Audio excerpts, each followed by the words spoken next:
നാരായണീയം ദശകം 1. ഭഗവാന്റെ സ്വരൂപവും മാഹാത്മ്യവും. സാന്ദ്രാനന്ദാവബോധാത്മകമനുപമിതം കാലദേശാവധിഭ്യാം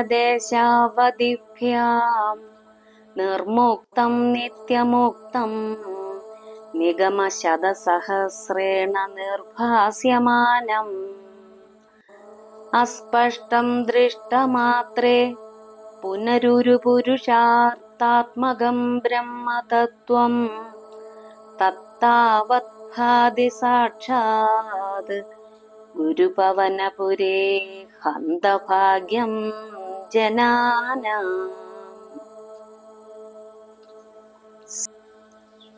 കാലമെന്നോ ദേശമെന്നോ ഉള്ള അതിർവരമ്പുകളില്ലാതെ ഏകവും അദ്വിതീയവും ആനന്ദവും അറിവുമാകുന്ന രൂപത്തോടു കൂടിയും മായാബന്ധരഹിതവും അതുല്യവും വേദവാക്യങ്ങളോട് വ്യക്തമാക്കിയിട്ടും അസ്പഷ്ടത വിട്ടുമാറാത്തതും എന്നാൽ ഒറ്റ കാഴ്ചയിൽ തന്നെ അണപൊട്ടിയൊഴുകുന്ന മഹാപുരുഷാർത്ഥമെന്ന് അനുഭവപ്പെടുന്നതുമായ ആ ബ്രഹ്മതത്വം ഗുരുവായൂർ അമ്പലത്തിൽ സുഹൃതികളായിട്ടുള്ള ഭക്തർക്ക് ദർശനം നൽകി ശോഭിക്കുന്നു.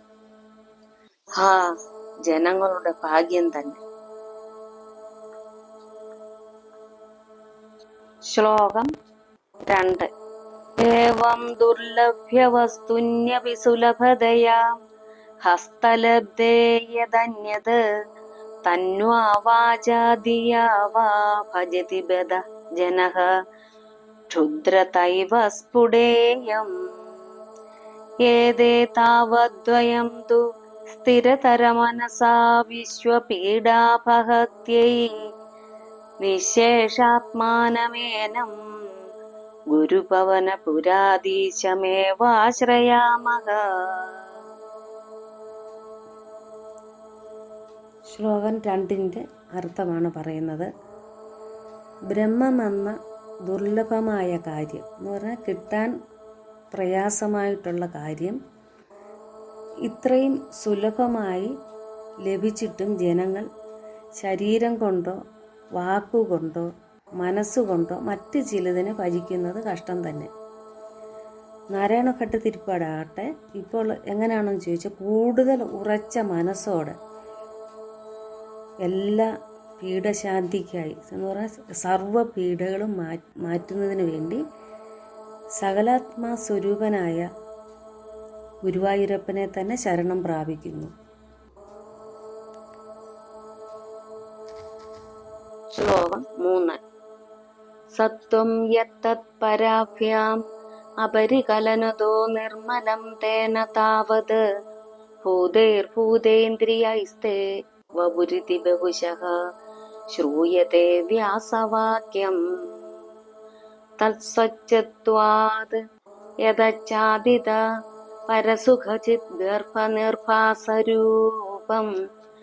തസ്മിൻ ധന്യാരമന്ദേ ശ്രുതിമതിമധുരേ സുഗ്രഹേ വിഗ്രഹേ തേ. അർത്ഥം: രജോ ഗുണമോ തമോ ഗുണമോ കലരാത്ത സത്വഗുണം കൊണ്ട് മാത്രമുണ്ടായ ഭൂതങ്ങളോടും ഇന്ദ്രിയങ്ങളോടും കൂടിയതാണ് ഭഗവാന്റെ ശരീരമെന്ന് ഭഗവാൻ വ്യാസൻ തന്നെ പലതവണ പറഞ്ഞിട്ടുണ്ട്. അങ്ങനെയുള്ള ആ നിർമ്മല ശരീരത്തിനുള്ളിൽ ചിദാനന്ദ സ്വരൂപമായ ബ്രഹ്മം തെളിഞ്ഞു വിളങ്ങുന്നു. ശ്രവണത്തിലൂടെയും സ്മരണത്തിലൂടെയും രസിച്ച് നന്നായി ഉൾക്കൊള്ളാൻ സാധിക്കുന്ന ആ ഭഗവാന്റെ രൂപത്തിൽ പുണ്യാത്മാക്കൾ രമിച്ചുകൊണ്ടിരിക്കുന്നു എന്നാണ് ഭട്ടതിരിപ്പാട് പറയുന്നത്. ശ്ലോകം 4. നിഷ്കമ്പേ നിത്യപൂർണേ നിരവധി പരമാനന്ദ പീയൂഷരൂപേ നിർലീനാനേകമുക്താവലി സുഭഗതമേ നിർമ്മല ബ്രഹ്മസിന്ധൗ കല്ലോലോലാസതുല്യം ഖലു വിമലതരം സത്വമാഹുസ്തദാത്മാ കസ്മാനോ നിഷ്കളസ്ത്വം സകല ഇതി വചഃ ത്വത്കലാസ്വേവ ഭൂമൻ. നാലാമത്തെ ശ്ലോകത്തിൻ്റെ അർത്ഥം: നിത്യപൂർണവും അനക്കവുമില്ലാത്തതും അളവറ്റ പരമാനന്ദ അമൃതം ബ്രഹ്മമാകുന്ന സമുദ്രത്തിൽ ഉള്ളതിനാൽ അതിവിശിഷ്ടമാണ് ഭഗവാന്റെ രൂപം. ആ നിർമ്മല ബ്രഹ്മസമുദ്രത്തിലെ തിരയടിക്ക് തുല്യമാണ് ഭഗവാന്റെ വിശുദ്ധമായ സത്വഗുണമെന്നാണ് ജ്ഞാനികൾ പറയുന്നത്. അപ്രകാരം സത്വസ്വരൂപമായ ഭഗവാൻ ഒന്നുകൊണ്ടും നിഷ്കളനാകുന്നില്ല.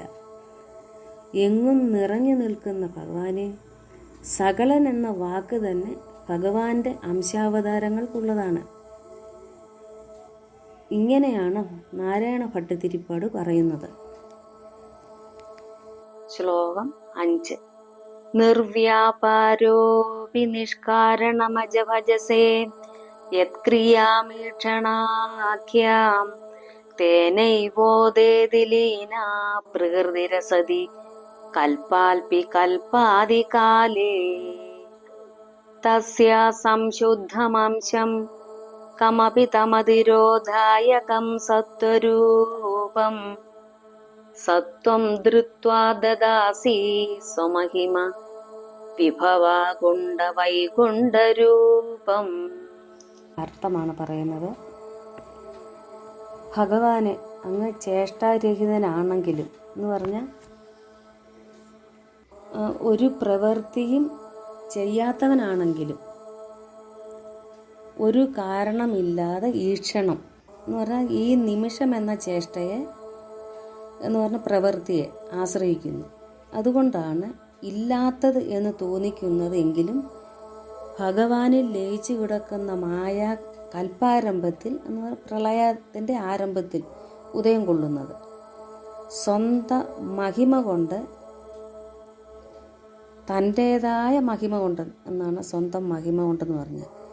ഒന്നിൽ നിന്നും മടങ്ങാത്ത ഭഗവാനെ, വൈകുണ്ഠവാസിയായ ഭഗവാനെ, നിർവ്യാപരനായ എന്ന് പറഞ്ഞാൽ എങ്ങും വ്യാപിക്കാത്ത ഭഗവാനെ